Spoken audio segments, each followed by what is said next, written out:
This is Sally, and this is Reclaiming Pride, LGBT plus survivors of narcissistic abuse. Welcome to our first episode. So this week we're going to be looking at who we are and why we might be more susceptible to people with narcissistic personality disorder, or NPD, in any kind of relationship. And what we're also going to do is look at something called the Cluster B personality disorders. Now, there are 4 personality disorders in this cluster, and narcissistic personality disorder is one of them. But when you're in a toxic relationship with somebody who you are suspecting has something like this, you might at first be a little bit confused, because a lot of the behaviors of each of the 4 B cluster personality disorders intersect with one another.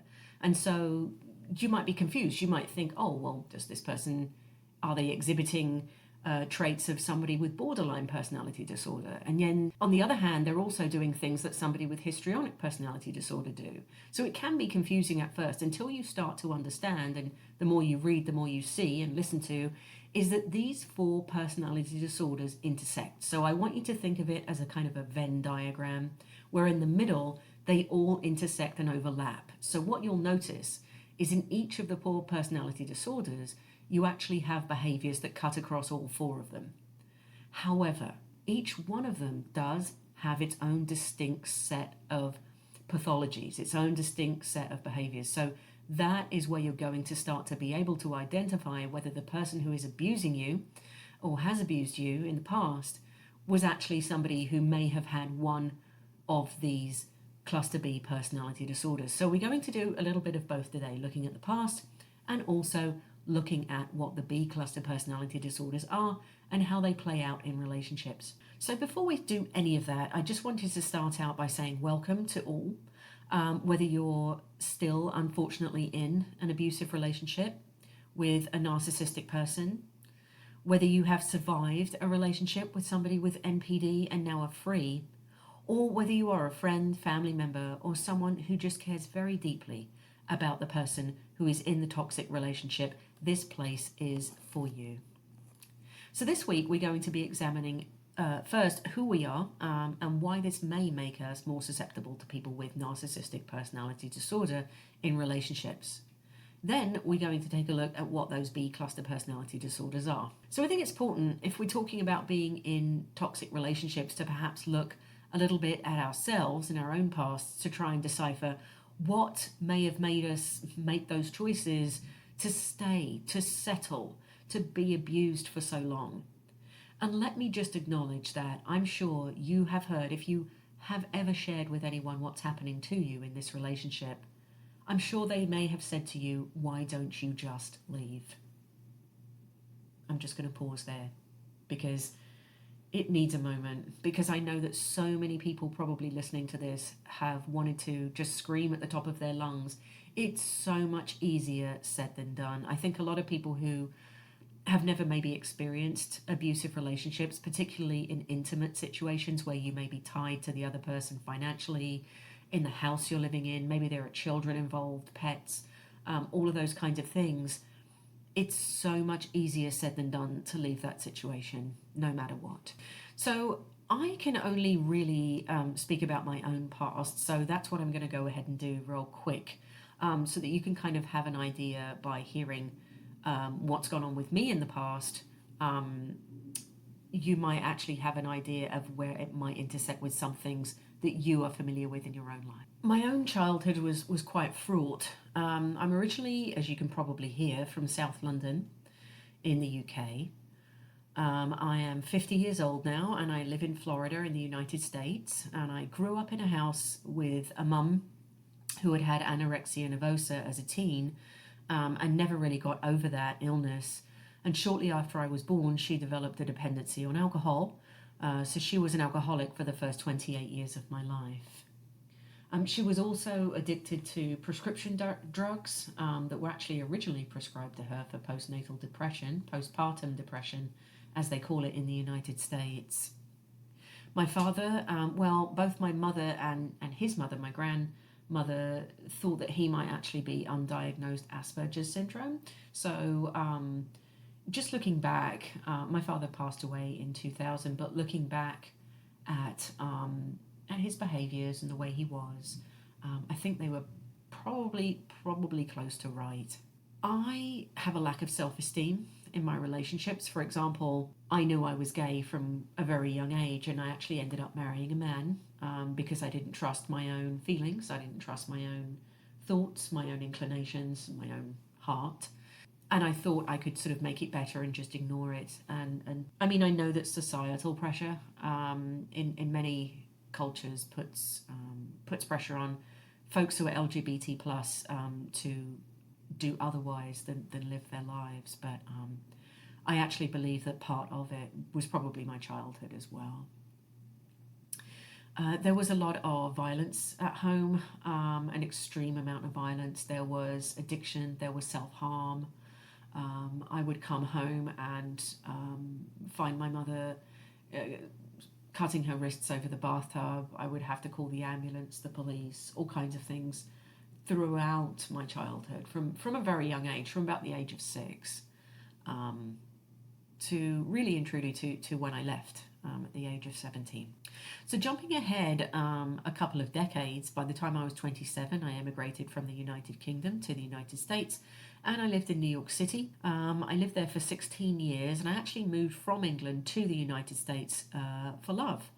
I finally left the marriage to the man I had married, who incidentally I'm still very good friends with. I moved for a woman, and we were together for 7 years. She actually ended up in the army, and she ended up being deployed to Iraq, and she came home with quite severe PTSD, and the relationship did not last much longer after that. I was completely distraught, and a friend of mine introduced me to the LGBT plus center in New York City, and he also introduced me to an amazing group of people who belong to something called ACOA. ACOA, if you've never heard of it, it's a 12-step program. It's along the same lines as AA or Al-Anon or Codependence Anonymous or any of those 12-step groups. ACOA stands for Adult Children of Alcoholics, and they actually had a meeting, and it was every Saturday morning in the LGBT plus center in New York City, and I went. And I met the most amazing, beautiful LGBT plus family there that you could imagine. They were supportive and loving.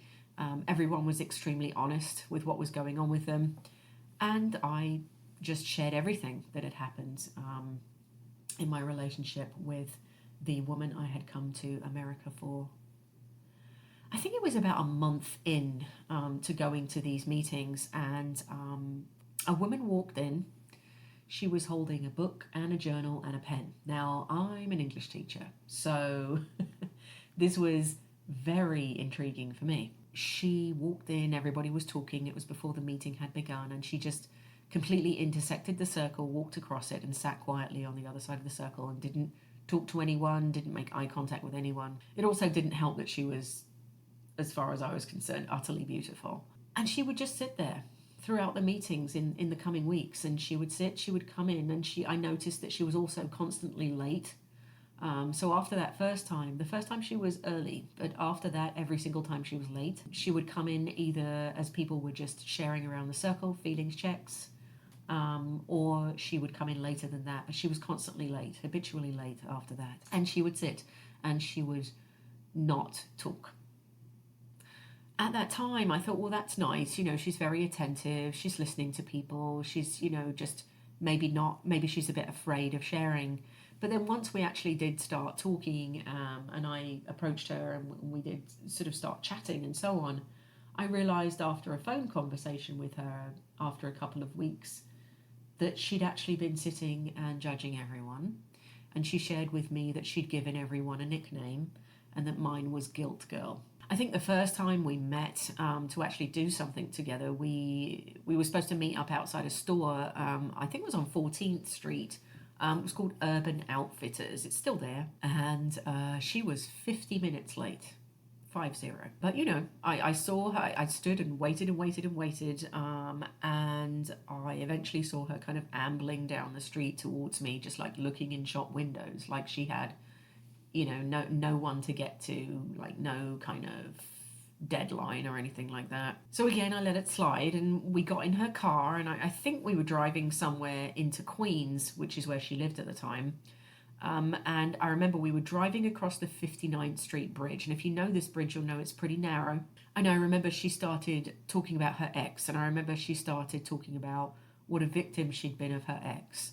And she started to cry and get extremely hysterical. And we were going very fast, speeding onto the bridge. She was slamming the steering wheel, spit, tears flying out of her mouth, everything. And I was scared. And this was the first time I'd ever got into a vehicle with her.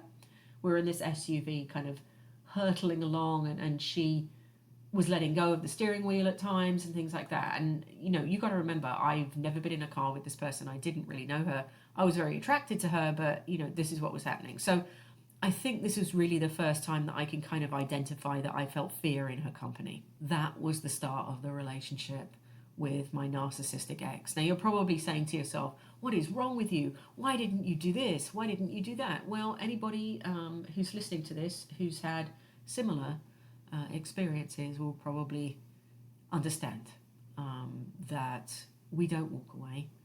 We forgive a lot. We forgive much more than we should. And as you could probably hear, I probably should have walked away, and I did not. Little did I know that there would be cycles of abuse, phases of stonewalling silence, emotional, financial, and physical abuse that would follow over the next 13 years. At the end of which I was left $17,000 in debt from her incurred debt, deeply mentally scarred. It affects all of my interactions and relationships with others. I have night terrors.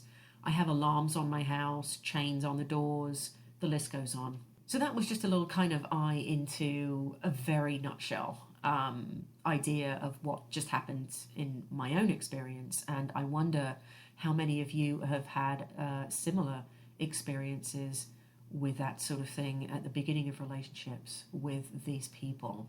As we go over these podcasts, we will examine the different phases of narcissistic abuse. We'll also be looking at the clinical facts of some of the behaviors described, and also talk about the very real experiences that we have had and maybe are still having with these toxic people. Also, rarely, and just want to put a pin in this, rarely is there ever any closure with an NPD individual, all right? So even if you left that relationship, they might do something called hoovering, and if you've never heard of this, we'll have a whole episode on it. That's where they actually try and get you back, and oftentimes, especially when you're in the relationship with them, they will constantly succeed. It's actually part of the cycle of abuse. It's where they are, the most angelic person in the world. They're so sorry, all the rest of it, and they will hoover you. This happens after they have left as well, or after you have left them. Whether they leave or you leave, there's rarely any closure with this person. I don't really like using the word relationship when it comes to interacting with folks like this. I prefer the word situationship. So I'll probably use them interchangeably. But my situationship with her, it did end up with her leaving. I sincerely believe that the only reason she left was that I was no longer a form of narcissistic supply for her. We're actually going to have a whole episode on what that is as well. So, stay tuned for that. So when I was back in the relationship with her years and years ago, kind of in the late 2000s, probably about 2009, I started to go to Barnes & Noble, the bookstore in New York City, after work. And I used to go to the self-help section, and I started to look at books on abusive relationships, toxicity in relationships, and so on. And I couldn't believe what I was reading. It was as if someone had been in my house or in our apartment and had written all the things that they had heard her say, all the things that they had witnessed. It was like someone had read my diary. I remember breaking out into a cold sweat, and I probably turned even paler than I am now when I was in that bookstore. The thing is, and what you'll probably also recognize, is that the abuse was all behind closed doors and while no one else was around. So I started to think that I was going mad. This is what they call crazy making behavior. I used to think, was I exaggerating? Is this how a relationship is supposed to be? even though I knew it felt wrong. You know, you still question yourself because you still have that self-esteem that's so low that it tanks, and that, you know, it must be something that I am doing. It must be something that I am not doing right. I don't know how to do relationships right because I was never really shown them properly. So it must be me. As I read and I started to go to these bookstores after work, I bought the book Walking on Eggshells by Randy Krager and Paul T. Mason. I also bought the book It Will Never Happen to Me by Dr. Claudia Black. I also bought books by Melody Beattie, who you may have heard of. She wrote a whole series of books called Codependent No More, and a whole kind of series on being codependent. I was actually accused of being codependent by my abusive ex. What you'll notice with these people as well is they often project feelings, thoughts, behaviours onto you. But it's obviously their own feelings, thoughts, and behaviours that they are projecting onto you. So you, with them clearly exhibiting these behaviours, you will still and all be told that you are the one who is awkward, that you are the one who has no friends or whose family knows there's something wrong with them, that you are the one that has no personality, that you are codependent, that you are an abuser, you, it's all you.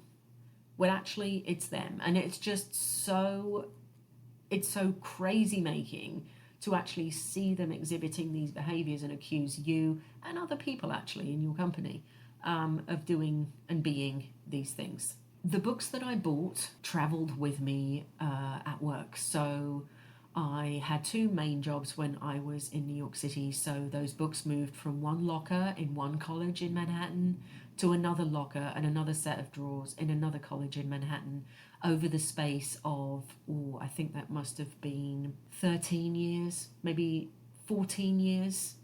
So those books never came in the house. She never knew I had them. She still doesn't. And I couldn't have her find them because I don't know what would have happened. I was literally afraid for my life if she would have found those books and that I was kind of onto her in that sense. I kept journals. They also travelled around in lockers. They never came home with me at all. And then when we moved to Florida, those books ended up in my office where I work in Florida. They ended up in the trunk of my car. I, was afraid every time she would go in the trunk of my car to put something in there or whatever, she might be like, oh, what's this box? It was the books, it was the journals. So that is all kind of another story as well. And also when I started to seek counselling here in Florida, some of the stories behind that, and kind of hiding and having to go sit in my car in the middle of a park so that she wouldn't hear any of the things that I was saying to my counsellor. She would literally stand at the door with her ear to it and listen to my sessions, so I couldn't have them in the house. But I want to just kind of move forward though and talk about a little bit about the end of that relationship, and then what we're going to do is look at the B cluster personality disorders and start looking at how they intersect for us in these relationships. So I think if we're talking about the end of it, I think the last straw of that relationship was really two things. One was the death of my mum, who'd actually had 15 years sober by the time she passed. And also my own diagnosis 6 months later with a blood disorder called CLL, and that is chronic lymphocytic leukemia. Now, a lot of people hear that L word and they're like, oh my God. Actually, it works very kind of similarly to diabetes. Some clinicians even think it shouldn't be called a cancer, but because it's a blood disorder, it falls under those lymphocytic disorders.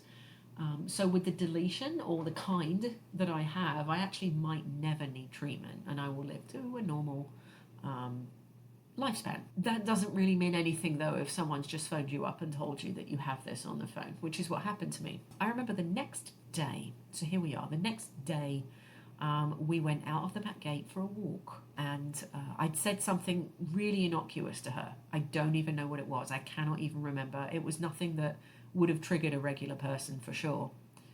And she looked straight at me and said, oh, because you've got fucking cancer now, you think you can say anything to me. So I think that was really the absolute last straw, the kind of the last gate of my heart closed down on that one. Yeah, and then we were already in separate rooms at that time. We were not sleeping in the same room or anything like that. And then eventually, I think probably about 6 months later, she left. And as I've already explained, there's no real closure to that. There's still a fear. There's still a fear that I could look out of the window and see her car, for example. There's still a fear that she could come to my job. There's still a fear that all kinds of stalking might happen or anything like that. So, it's very difficult to have closure with somebody like that. So our next step is really to look at what these B cluster personality disorders are and how they play out in toxic relationships.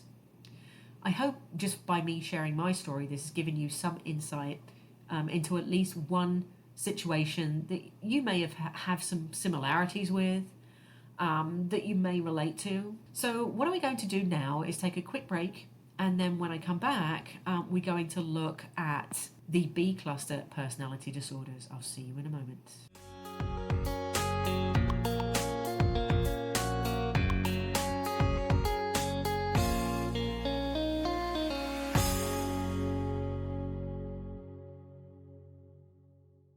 So welcome back, and like I'd said before, I want us to try and think about the B cluster personality disorders as like this sort of 4-circle Venn diagram where all 4 circles intersect in the middle somehow, but then there's quite a large portion of each circle which is independent and of itself.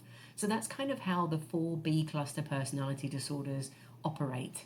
All right, so what we're going to do is just have a quick overview of these, and I want you to listen out for things that might ring true for you, that might seem familiar to you in what you've experienced with the person or persons that you are in a relationship with or you have been in a relationship with. So these B cluster personality disorders, they're a group of mental health conditions. They involve people having intense and sometimes unpredictable emotions and behaviors.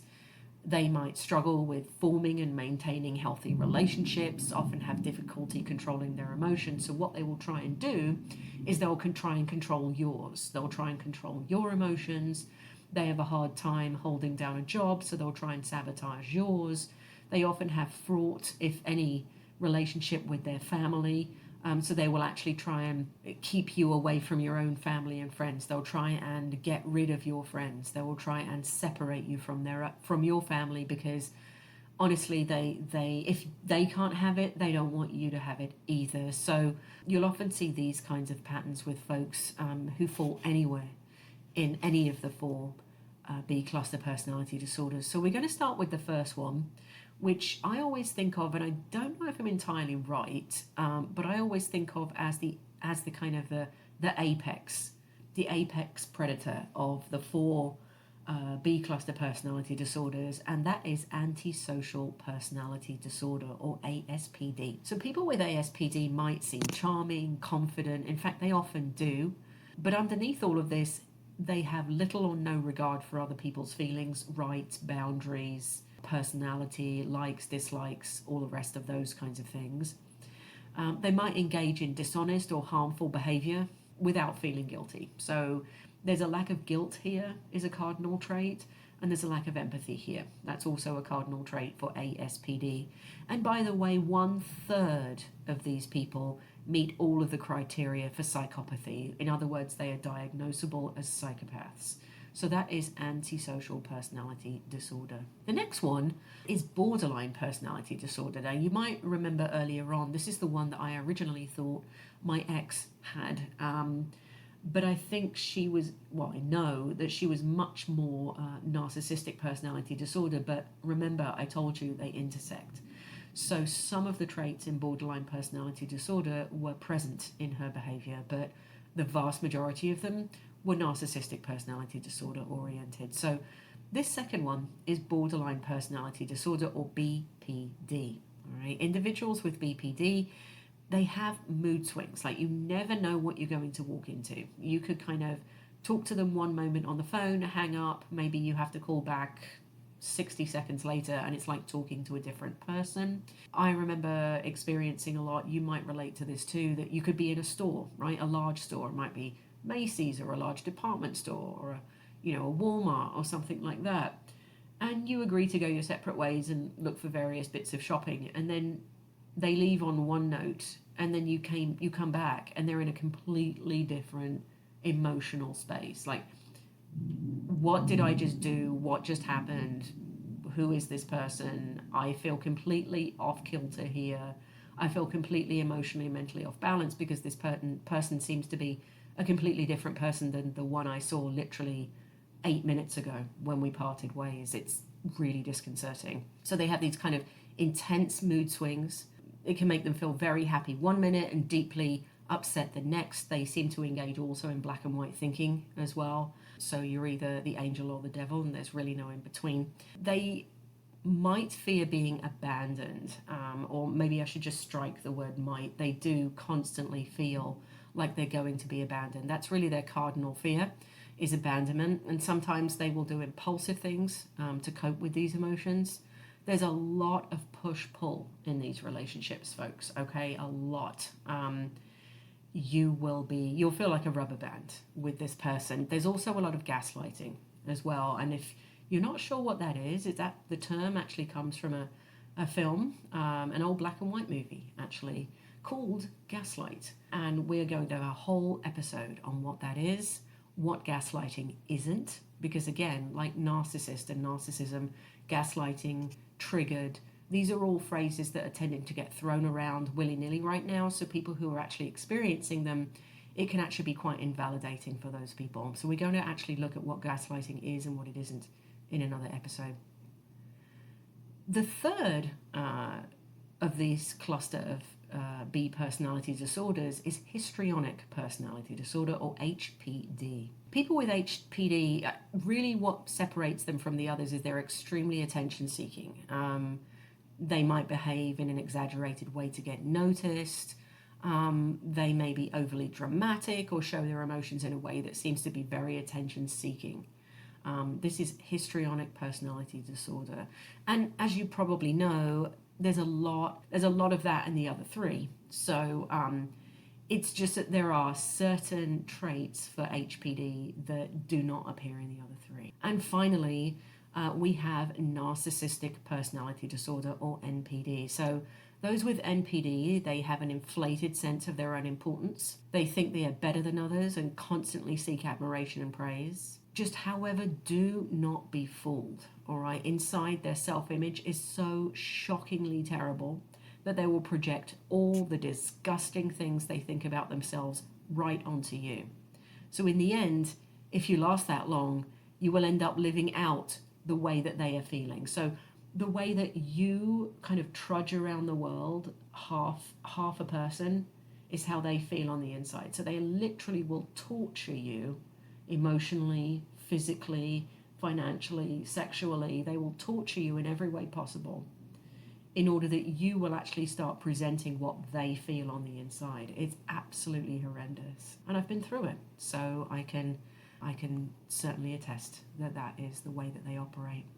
So that was a short outline of the 4 B cluster personality disorders. And like I say, there are aspects of each in the other, and they tend to kind of reflect one another at certain phases. There's actually a book by a man called Jackson McKenzie. The book is called Psychopath Free.